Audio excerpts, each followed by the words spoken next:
Thomas the tank engine has worked his branch line for many years and knows it very well.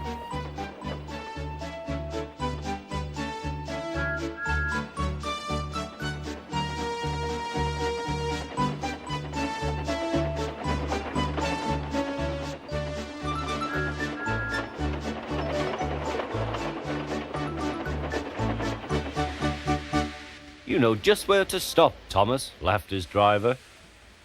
You could almost manage it without me. Thomas had become conceited. He didn't realize his driver was joking. Later, he boasted to the others. Driver says I don't need him now. Don't be so daft, snorted Percy. I'd never go without my driver, said Toby earnestly. I'd be frightened. Huh, boasted Thomas. I'm not scared. You'd never dare. I would then. You'll see. The next morning, the firelighter came. Thomas drowsed comfortably as the warmth spread through his boiler. Percy and Toby were still asleep. Thomas suddenly remembered. Silly stick in the mud, he chuckled. I'll show them. Driver said I could manage without him. I'll just go out. Then I'll stop and wheesh. That'll make them jump.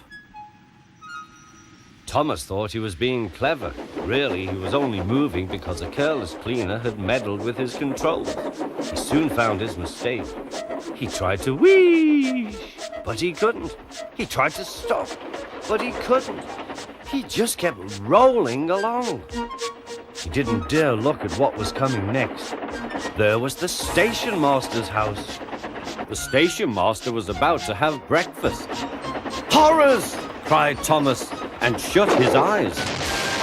The house rocked. Broken glass tinkled. Plaster was everywhere. Thomas had collected a bush on his travels. He peered into the room through its leaves. He couldn't speak. The station master was furious. His wife picked up her plate. You miserable engine, she scolded. Just look what you've done to our breakfast. Now I shall have to cook some more. She banged the door. More plaster fell. This time it fell on Thomas. Thomas felt depressed. Workmen propped up the house with strong poles and laid rails through the garden. Meanwhile, Donald and Douglas arrived.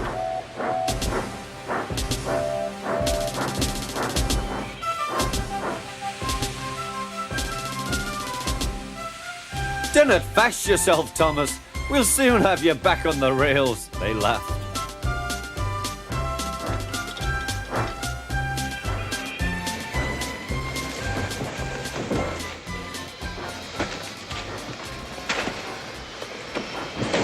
Donald and Douglas, puffing hard, managed to haul Thomas back to safety.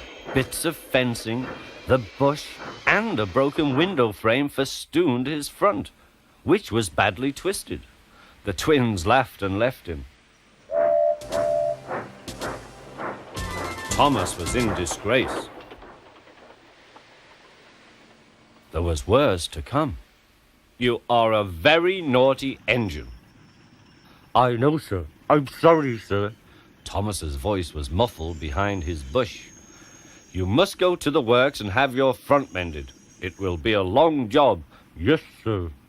Meanwhile, a diesel rail car will do your work. The diesel, sir? Thomas spluttered. Yes, Thomas. Diesels always stay in their sheds till they are wanted. Diesels never gallivant off to breakfast in station masters' houses.